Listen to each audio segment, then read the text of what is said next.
Hey there guys, welcome back to ARTFX Studios, and you are watching bass design video number 10. And this video is going to be about a technique I've heard a lot of people talk about in the last couple of weeks, and it's called sine compression. So what it basically is you're going to compress a sine wave sub bass, and by doing that you're really going to create a mid-range kind of bass layer. It's used a lot in neurofunk drum and bass, and also the newer glitch hop kind of thing called neurohop, and it's definitely a great thing. So I've got this patch right here. Let me close things down so you can see the entire thing. So this is the patch. This right here is the mid-range layer, and this is the sub. So the mid-range layer consists actually of two separate chains that have even more in it, as you can see. So what I've done is the routing is set to this particular one. So I have the yellow A, B, and C are outputting sound, and D is modulating C. Then I took two sine waves, and these two sine waves make the main layer of the sound. Without any effects, these two layers would be pretty weird, because they're gonna detune each other, they're gonna phase each other out, and you're gonna get a lot of volume fades. That is not really what I want, but in the final sound, it did make it sound a little bit more interesting. So then I added one more sine wave that's actually being modulated by another sine wave, and I'm just adding this to add some more mid-range grit to the sound, I guess. It's not really needed. Without it, it sounds, well, perfectly fine as well, but I found that adding that layer, it did make it sound a little bit better. Then on the mid-range, I also have this sampler, which is just some dripping water kind of sound. I high-passed it and layered that on top of the bass to create some more interesting high-end. And I also have a sub-bass layer, which is just providing the low frequencies. So that completely is running through a gigantic FX chain, as you can see, and I'm also running this through my hardware rack, which I've just purchased. And let me turn on my camera so you can actually see. I've now got a hardware rack, and I'm using that hardware rack to do my mastering, a little bit of mixing stuff, and I also like it to color and process sounds. Right at the top, I have a Behringer ARTFX 2, which is a multi-band sound enhancement module that I use mostly to color either the high frequencies or add a little bit of sub if I need to. Then down below, I've got Elise's 3630 compressor, which is, well, it's known for its gritty sound, and that's why I like to use it on mid-range layers, for instance, because it's really gonna add some grit. That is then being fed into the Behringer Ultramizer, which is a multi-band limiter, compressor, something like that. It also has some exciter features on it, so that's pretty cool as well. And it has a stereo imaging module, so you can do quite a lot of stuff on that.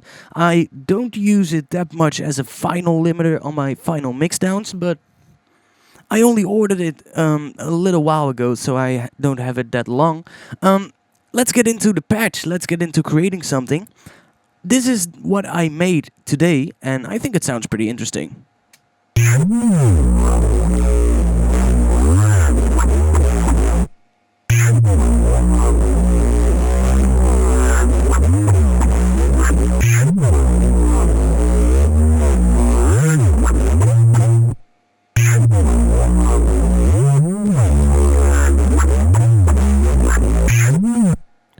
So that sounds pretty interesting. You can see it's run through these devices and they color the sound. Without that hardware effect, it sounds like this.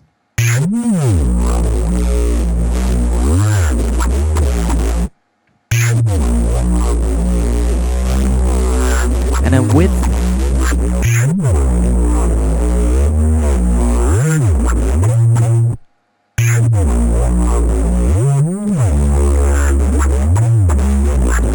So I'm not doing that much with the hardware right now. It's not adding too much to the sound, but I did like to show it to you. You know, I never showed this in the past, so here you have it. Let's get into making this sound. I cannot guarantee that it is gonna be exactly the same when we're done, because this sound is pretty. Well, it's pretty advanced. There's a lot of stuff going on, and it took me quite a while to make this. So let's get into making this thing. I'm gonna delete everything that's in here. Everything, like that. And I'll keep the MIDI notes. And I think it's gonna be interesting to let's just do something. Let's get started. So the first thing of the sound that we will need is we need a instance of operator. So I'm gonna add one instance of operator right here. I'm gonna turn on 2, 3, 4 oscillators. Then I'm gonna go to the routing tab and I'm gonna click this routing because I want that to be my routing. I wanna have 3 oscillators outputting sound and then 1 oscillator modulating the frequency of the C oscillator. So let's see what we can do. I'm gonna turn off D and C for now because I don't want them to be in the main body of the sound. The main body of the sound currently sounds like this. So the first thing we need to do, let's turn the amount of voices to 1 because I wanna have pitch bends in here and I wanna have overlapping notes to glide in between each other. So I'm also gonna add the pitch tab right here. I'm also gonna enable glide and I'm gonna turn the glide time up to 200.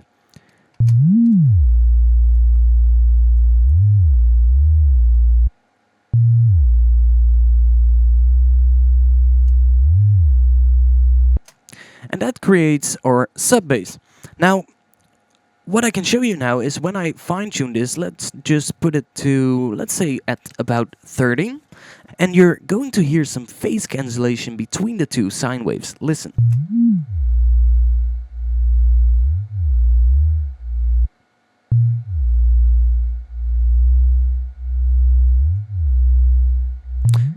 So you can see the volume moving around the area right here, and that is actually the sine wave in B that is, well, sort of like modulating the volume, the amplitude on oscillator A.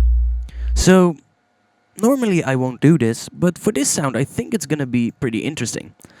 Another cool thing that we get when we have this particular routing is we can add some feedback to operator B. So when I add some feedback,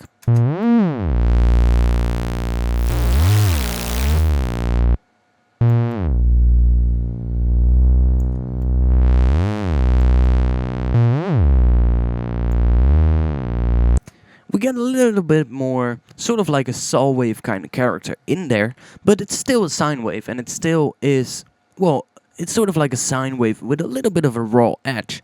And I think that's pretty cool, and that's definitely gonna work well for this particular sound. I'm also gonna bring the tone up to 100%, and let's bring the spread up to 100% as well.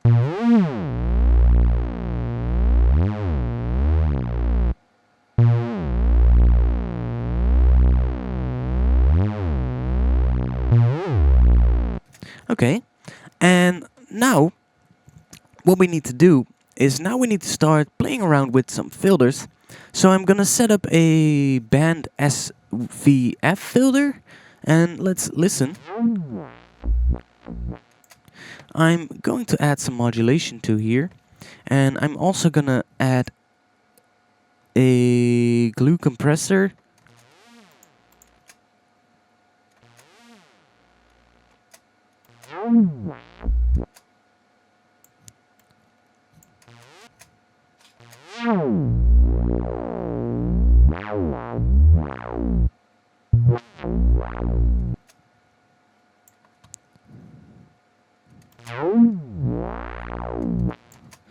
Okay, so I'm gonna add some modulation and on this part.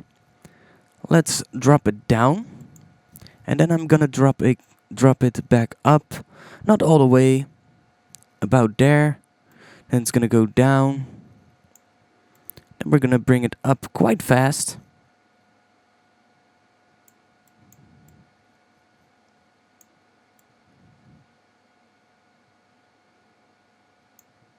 Gonna bring it up again, a little bit less high.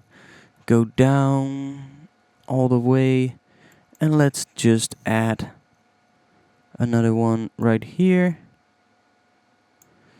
Then we're gonna get a smaller range going up, down, and let's bring it up again during that pitch bend, and then down. Let's see, let's do this. So on that pitch bend, we're gonna get that sort of like interesting kind of stuff. And then right at the end, I'm going to add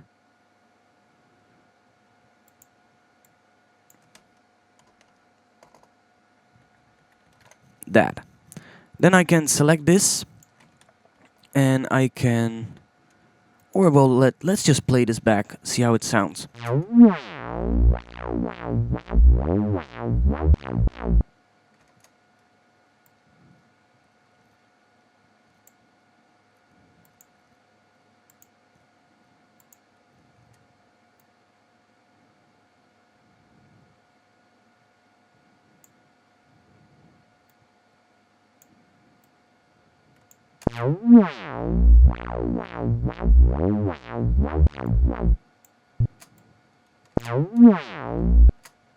And now we can play around a little bit with these slopes, make them a little bit more interesting.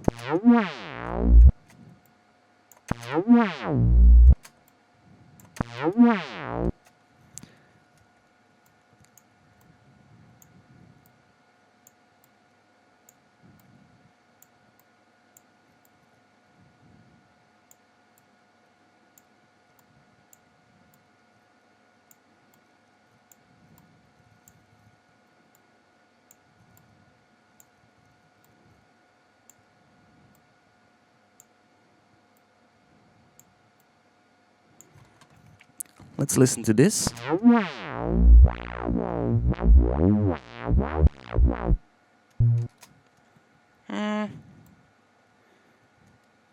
Let's add some different motion to here.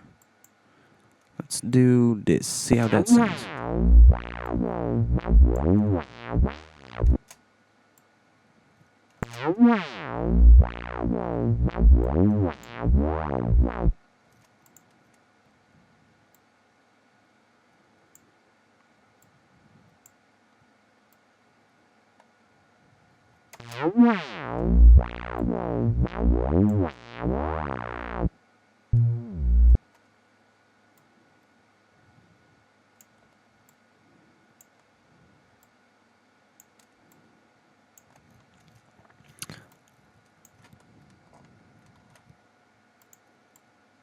Let's do that. Let's duplicate this over so that we have the entire part filled up. And now it's all a trick of adding a lot of compression. So you can see how I'm adding no attack, medium release, a ratio of 4/1, which is a pretty standard ratio, and I'm bringing the threshold down a lot.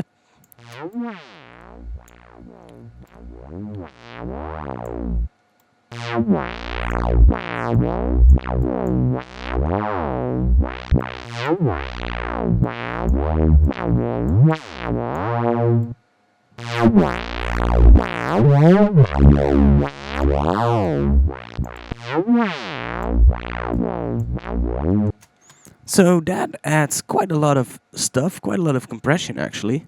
In Operator, I can also add a shaper. Let's add a sine shaper. A little bit of drive. Maybe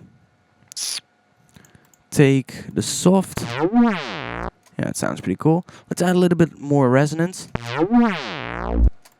And let's try some of the other.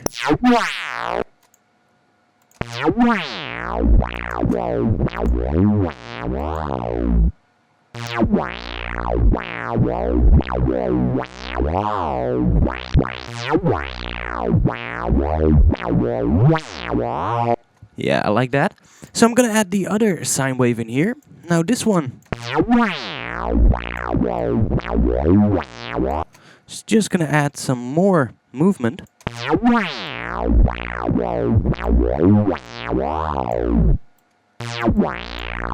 And it's being modulated by D.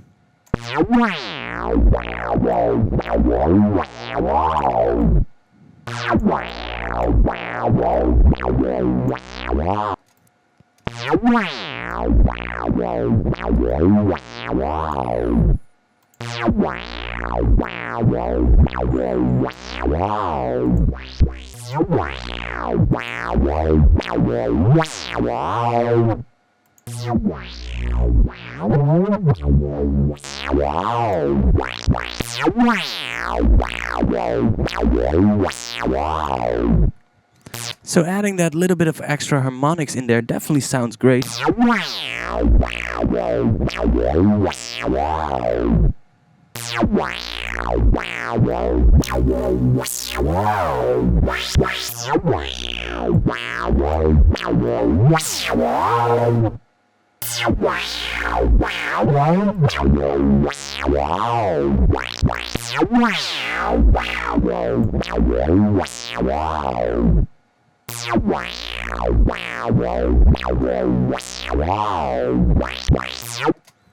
Okay, so that sounds pretty good. And I can now group this into an instrument rack. Then I'm going to add an EQ8 after the glue compressor. And this is really important. The glue compressor is, in this case, really creating the gritty distortion. And I'm not using it for the compression. I'm using it to distort the sine waves and create something more interesting. Then I'm going to take off everything below 200 Hertz, probably. 150.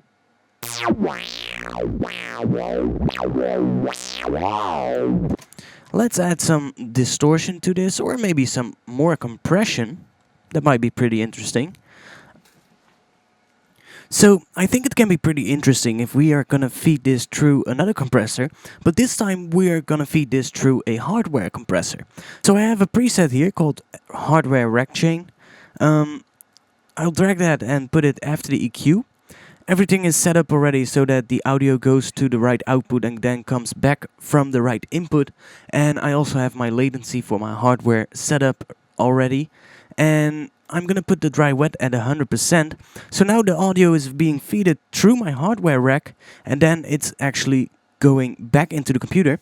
So I'm going to turn on my camera again, and let's do some stuff with the hardware rack. Let's get started. So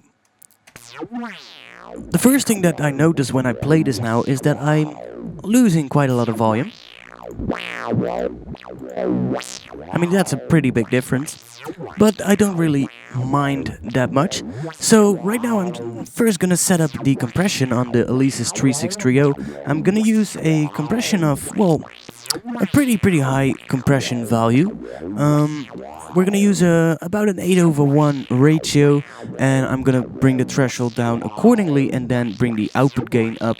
I'm gonna use a attack of about 50 milliseconds, I guess, and a moderate medium release. So let's set that up right now.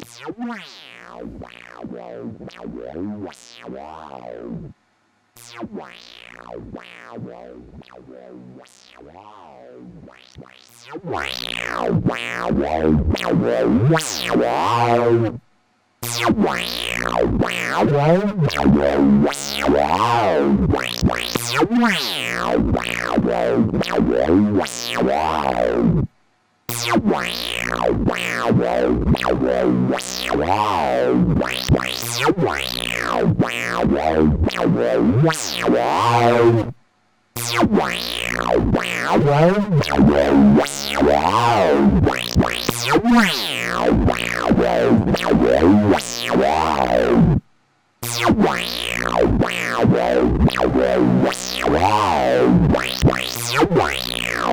that definitely made things sound a lot more gritty and a lot more balanced in terms of volume over all the frequency spectrum. You know, all the frequencies now sound pretty balanced.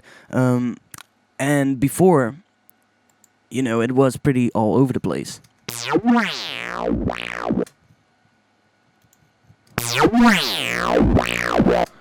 Now, I really like the Elise's compressor because it adds a lot of grit when you really push it very hard. So, yeah, let's try and add some more low and high frequencies with the ARTFX, which is the module right here at the top. It's actually a dual channel effect, just like the Elise's compressor, but they're both set up in a way where the channel 1 and channel 2 are being used as the left and right channel, and they're linked, so all the settings from the left channel will automatically be copied over to the right channel, so I don't have to pay attention to all the knobs at the right. I'm just using the knobs at the left. Let's add a little bit of low frequencies and a little bit of high frequencies to this.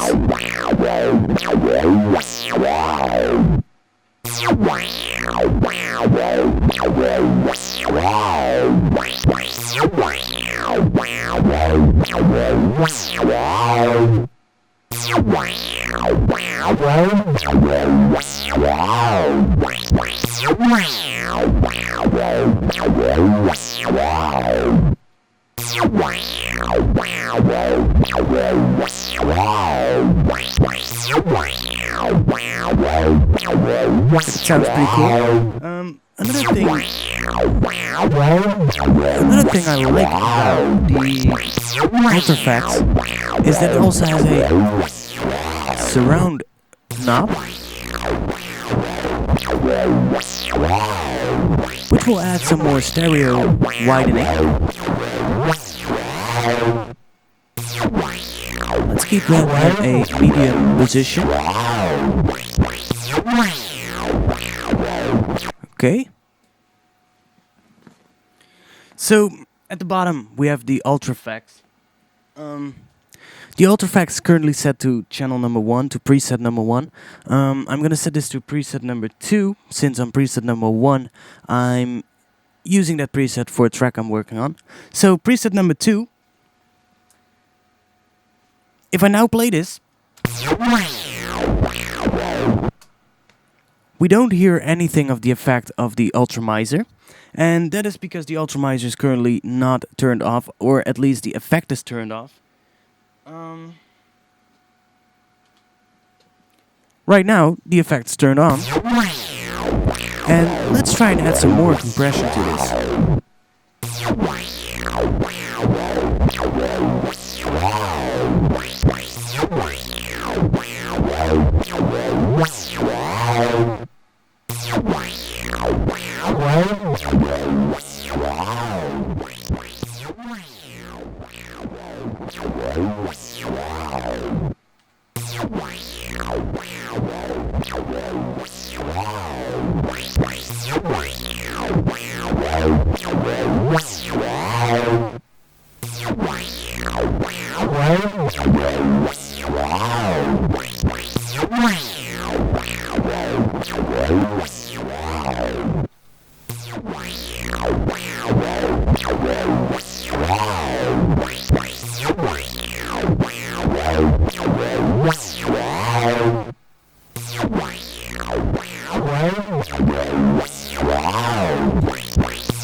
So I added a little bit more compression, and I'm actually limiting this right now a lot, but I don't really mind that I'm limiting a lot and I'm getting a lot of gain reduction either. That's not really a problem because we're using this to color the sound and not to mix or master the sound.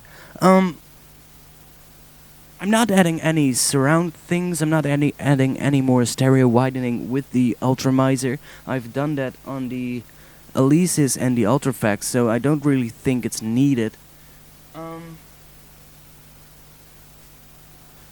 The Ultramizer has two settings right here, these two buttons, and these are for controlling the low frequencies and the high frequencies. So these are the exciter knobs.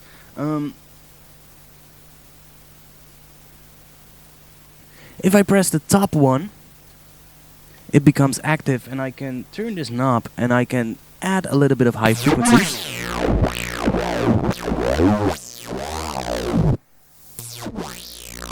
Now, because we're limiting this so hard, it's actually pushing down all the other frequencies. And the same will most likely happen when I boost the low frequencies. Yeah, I boost the low frequencies and the high frequencies get pushed away a little bit.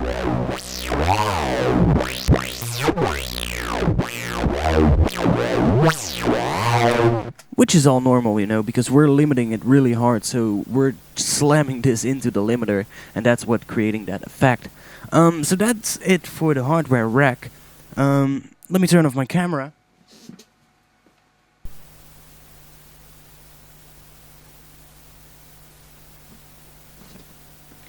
And I can now start blending these two together.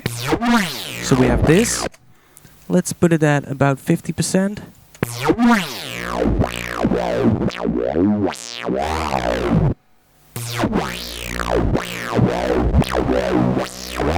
About 75%, something like that. Sounds pretty good. I'm gonna add an EQ8 after this, and I'm going to add that. We're getting a little bit of noise from the hardware racks. I'm not using balanced cables right now. I only had some older cables, so I use some unbalanced cables right now. I'm gonna set up a much better rack soon, where I'm gonna hook everything up independently, so I can change the routing within Ableton Live. But I need to get a better sound card to do so. Let's add a gate to this.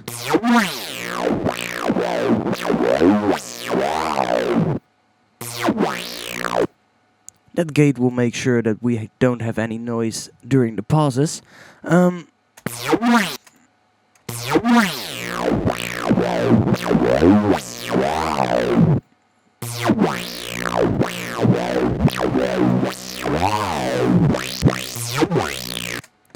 And let's add a saturator.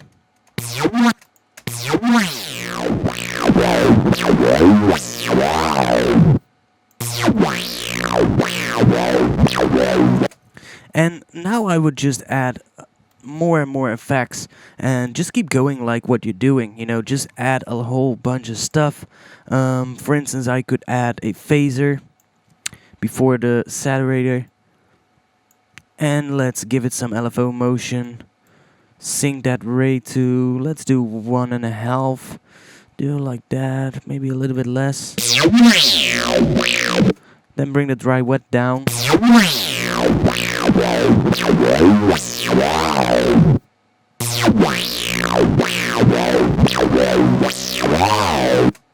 And it's just a matter of adding more and more stuff. Let's keep that for the mid layer. What I would then do is create another chain. In this chain I will put operator. This operator will be just one sine wave. Set the amount of voices to 1 so we don't get any chord stuff. Enable glide and set the glide time to 200. Create that. The sub is not really that easy to be heard, so we're gonna add a little bit of saturation.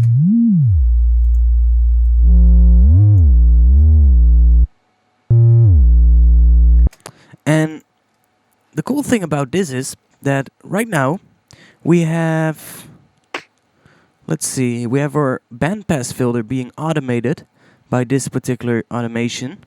I'm going to cut the envelope, the automation, and I'm going to connect this one to macro number 1 of the instrument rack, like that.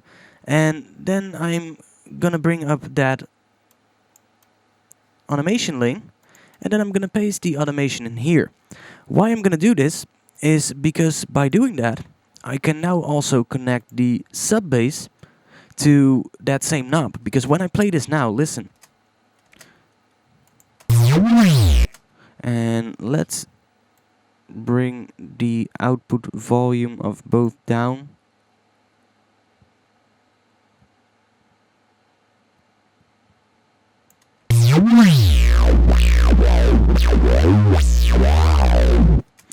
The volume of the sub is constantly, well, up to its maximum value, while the mid-range bass is actually doing a lot of stuff. So you basically want to have your sub bass follow that same pattern, and you can do that really easy by adding some volume automation. So I'm going to add the level knob of operator 1, operator A, to that same knob. And right now it's gonna, well, not be what you want. Listen. Where's the sub, right? I go to mapping mode, bring up the minimum value for the sub, because we only want a little bit of motion on the sub.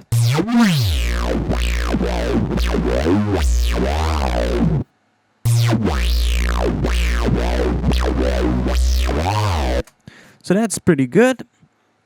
Then we can go out of mapping mode. I can add another glue compressor at the end. Turn on soft clipping and let's add a little bit of compression. That. And add some makeup gain.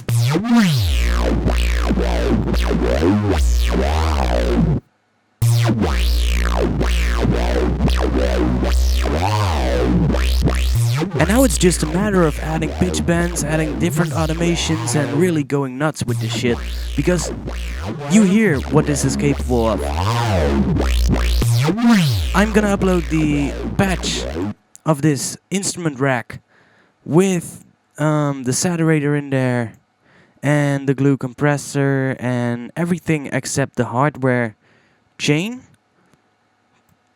is gonna be uploaded to the ARTFX website, so you're basically just gonna get the basic patch for this, and you can add your own effects afterwards. That patch is available to all VIP members of the ARTFX Studios website. On that website you can find a lot of downloads for Ableton Live. You can also find articles about music production.